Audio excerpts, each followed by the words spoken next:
Teksa ditët i lëm vendin njëra tjetrës, në fermën VIP puna nuk ndalet. Mimosa Ahmeti, fermerja e preferuar e publikut, e zgjedhur mbrëmjen e së hënës, e cila gjatë kësaj jave ka mbajtur edhe titullin kryefermere, pas marrjes së detyrës ka nisur menjëherë nga puna. I pasaprish puplat e era këtyre. Kryefermerja ka angazhuar të gjithë konkurrentët duke u ndarë detyrat.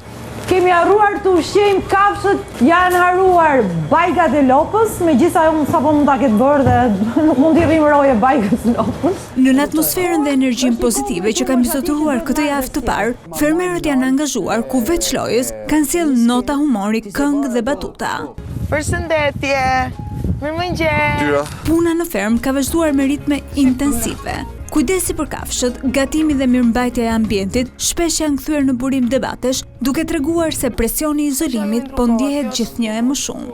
Do të gjithë një problemi, ta kryjmë këtë punë, mandej grinat soptona bëjnë aty. Gjatë javës nuk kanë munguar as momentet emocionale. Disa nga banorët ndanë histori personale, duke u njohur më shumë me njëri tjetrin, por edhe duke treguar një tjetër dimension në sytë e publikut.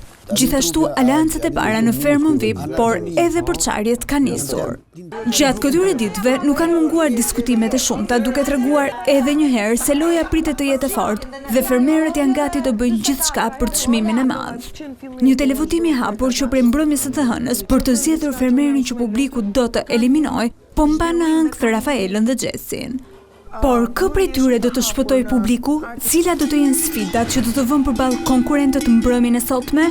Këto, si dhe shumë surpriza të tjera, ferma VIP 3 do t'i zbulojë sonte në orën 21 në ekranin e Vision Plus dhe në 2 kanalet e dedikuara, si dhe 24 orë live në platformën YouTube.